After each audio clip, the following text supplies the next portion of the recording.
Gold और silver के market में आज रिकवरी की कोशिश हो रही है। कल हमने देखा था कि फेड चेयरपर्सन केविन वॉर्स साहब का पैनल डिस्कशन था, जहां पर हमने बैंक ऑफ इंग्लैंड के गवर्नर भी थे, साथ साथ ईसीबी के प्रेसिडेंट थे, बैंक ऑफ कनाडा के भी चीफ थे। तो वहां पर एक अच्छी डिस्कशन ये निकल के आई कि यहाँ पर महंगाई का जो खतरा है धीरे धीरे कम हो रहा है, और फेड चेयरपर्सन ने ये भी कहा कि यहाँ पर ब्याज दरें बढ़ाने की अभी फिलहाल अर्जेंसी नहीं है। लेकिन दूसरी तरफ अगर आप देखेंगे तो जो जॉब्स के नंबर आ रहे हैं, जो जॉब ओपनिंग्स के नंबर आए हैं, प्राइवेट सेक्टर के जॉब के नंबर आ रहे हैं, ये इंडिकेट यही कर रहा है कि इकॉनमी अभी भी अच्छी हालत में है। हालांकि आज की रिपोर्ट काफ़ी अहम होगी, जो जॉब रिपोर्ट आएगी जून महीने की यूएस की, उससे पता लगेगा कि इकोनॉमी में क्या आगे हो सकता है।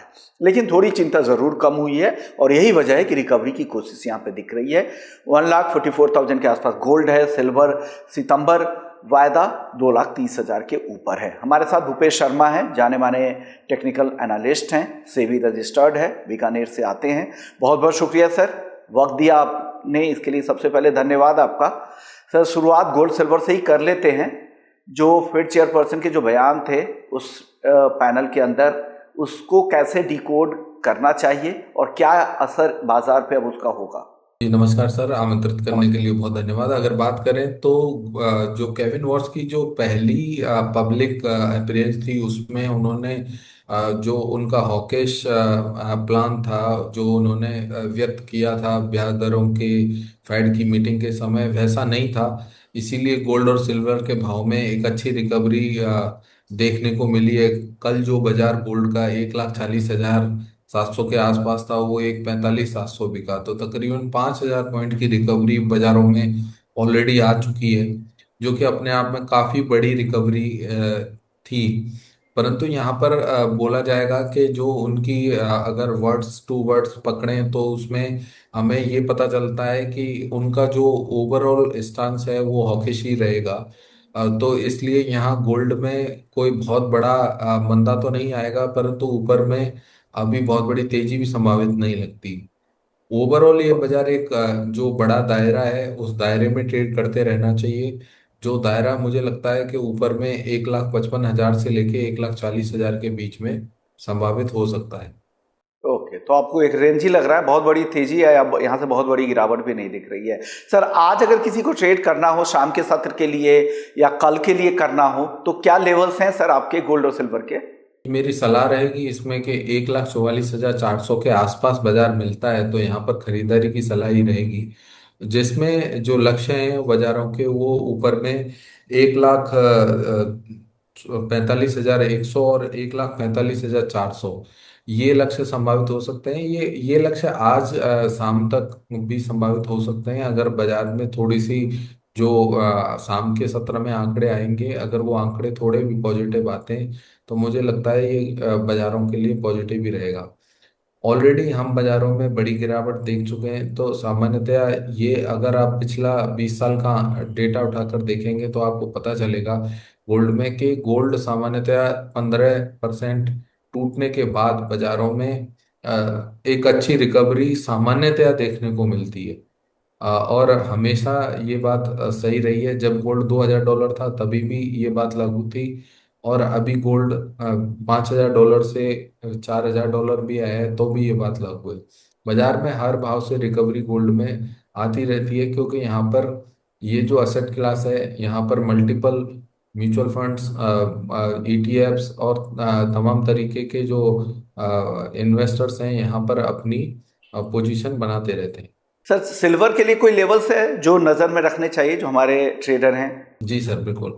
सिल्वर की बात करें तो सिल्वर के बाजार में भी कल एक बहुत ही बेहतरीन रिकवरी देखने को मिली थी। यहाँ पर सिल्वर के बाजार में मैं कह सकता हूँ कि बाजार आज के लिए तो बाजार दायरे में ही रह सकता है। बाजार का जो नीचे का दायरा है वो 2,27,700, और ऊपर में जो दायरा है वो 2,32,100, ये दायरा संभावित रहेगा आज के लिए। इस हफ्ते की बात करूं तो इस हफ्ते में बाजार मुझे अभी भी अच्छा लगता है। बाजार यहाँ से बाजार अपसाइड में मुझे 2,37,000 और 2,41,000 तक जाता हुआ संभव लगता है। ऑल ओवर मैं कह सकता हूँ कि बाजार में अभी बिकवाली से दूरी बनानी चाहिए। ऑलरेडी भाव बहुत अच्छे खासे करेक्ट हो चुके हैं। और अगर देखा जाए तो मैं कल या परसों एक आंकड़ा पढ़ रहा था वहां पर कि ये जो गिरावट आई है ये पिछले 20 साल में क्वार्टरली सबसे बड़ी गिरावट है, विशेषकर गोल्ड और सिल्वर में। तो अपने आप में यहाँ पर बिकवाली की सलाह नहीं रहेगी। कोई भी बाजार बहुत इजीली यहाँ से 20 से 30 हजार पॉइंट बहुत आसानी से बढ़ सकता है, विशेषकर सिल्वर का। और गोल्ड में ऑलरेडी हमने बता दिया है कि बाजार में बड़ी रेंज है, परंतु नीचे के भाव में बिकवाली से यहाँ भी बचना चाहिए। चलिए, तो गोल्ड और सिल्वर को लेकर एक मुकम्मल राय, जो भी राय थी आपने बता दिए हैं, रेंज भी बता दिया है। क्रूड को लेकर सर क्या लग रहा है, अच्छा खासा करेक्शन हो चुका है और गिरावट बची है या हो गई पूरी? क्रूड की बात करें तो क्रूड का ट्रेंड और मोमेंटम अभी भी नेगेटिव बना हुआ है। करंट भाव पर भी क्रूड में मुझे बिकवाली संभव लगती है। 6,460 का दाम है, करंट भाव में बिकवाली करें 6,530 का स्टॉप लॉस डालकर। यहाँ 6,390 और 6,330 के लक्ष्य संभावित हो सकते हैं। ये इंट्राडे के लिए ही है। कोई भी पोजीशन कैरी ओवरनाइट अपने फाइनेंशियल कंसल्टेंट से पूछकर ही करें, क्योंकि कई बार न्यूज ड्रिवन मार्केट है। कई बार कोई हमला हो जाता है, बाजार गैप अप खुल जाता है सीधे ही 2 से 3%। तो यहाँ पर मेरी सलाह रहेगी कि ट्रेंड और मोमेंटम दोनों नेगेटिव बने हुए हैं। प्लस उसके साथ ही अगर जियोपॉलिटिकल एंड पर देखा जाए तो ऑलरेडी एक ठोस नतीजा सामने आ चुका है। मुझे लगता है कि ये जो ठोस नतीजा आया है ये काफी क्रूड के भाव को आगे भी ट्रैक करते रहना चाहिए, जो कि पोजिशनली 6,000 और नीचे में 5,800 तक के भाव भी यहाँ अगले एक महीने में संभावित हो सकते हैं। ओके, नेचुरल गैस कोई कॉल बन रही है क्या? एनजी में किस तरह के लेवल्स आप देख रहे हैं? वीकली बेसिस पर अगर देखा जाए तो नेचुरल गैस में बाजार 304 रुपये 30 पैसे का दाम है अभी। और यहाँ पर 304-30 का ये जो बाजार है ये अभी एक दायरे में फंसा हुआ है, जो दायरा 301 से लेकर 320 का दायरा है। इसमें कोई भी बड़ी गिरावट बनेगी वो 301 रुपये के नीचे ही बनेगी। हाल फिलहाल इसका ट्रेंड नेगेटिव है। करंट भाव पर जो इंटरडे के प्लेयर्स हैं उनके लिए सलाह रहेगी कि 304 रुपये 50 पैसे में बिकवाली करें, 307 रुपये 50 पैसे का स्टॉप लॉस डालें। नीचे में इसका एक ही टारगेट रहेगा, 301 रुपये। और उसके नीचे जाने पर बाजार में ट्रेंड इसका काफी नेगेटिव हो जाएगा, और जो नीचे में 293 और 288 तक भी भाव संभावित हो सकते हैं। ओके, तो चलिए, नेचुरल गैस हो गया, क्रूड हो गया, गोल्ड सिल्वर हो गया। मेटल्स में सर क्या राय बन रही है? कोई आपकी तरफ से टॉपिक हो तो बता दीजिए। मेटल्स की बात करें तो मेटल्स में अगर कॉपर का भाव देखा जाए तो कॉपर में ऑलरेडी एक डीप करेक्शन पिछले महीने में देखने को मिला है। परंतु अगर ओवरऑल 1 to 1 बेस मेटल में इसका रिलेटिव कंपैरिजन किया जाए तो कॉपर के बाजार ने कंपैरेटिव टू अदर मेटल्स काफी कम गिरावट शो करी है। मुझे लगता है कि कॉपर का जो आउट परफॉर्मेंस है वो आने वाले समय में जारी रहना चाहिए। यहाँ पर कोई भी बड़ी गिरावट अगर मैं कहूँ तो 1240 का मुझे लगता है एक बार 40 से 30 के बीच में एक अच्छा बेस बना चुका है बाजार। और यहाँ से बाजार में रिकवरी मुझे संभावित लगती है, जो 1310 और 1330 तक पोजिशनली संभावित लगती है। इंट्राडे की यहाँ पर बात करें तो 1268 का भाव है, यहाँ खरीदारी की सलाह रहेगी। 1266 के नीचे का स्टॉप लॉस इसमें प्लॉट करिए। और यहाँ जो लक्ष्य रहेंगे 1278 और 1283 के संभावित हो सकते हैं। ओके, 1278 1283 ये स्टॉप लॉस यहाँ पे लग रहा है आपको। आपको 1310 फिर 1330 भी पोजिशनली ये जाता हुआ ये काउंटर आपको दिख रहा है। इंट्राडे के लिए सर वो टारगेट थे 1278 1283 के? जी जी जी, ये जो ओके टारगेट दिए गए हैं इंट्राडे के लिए।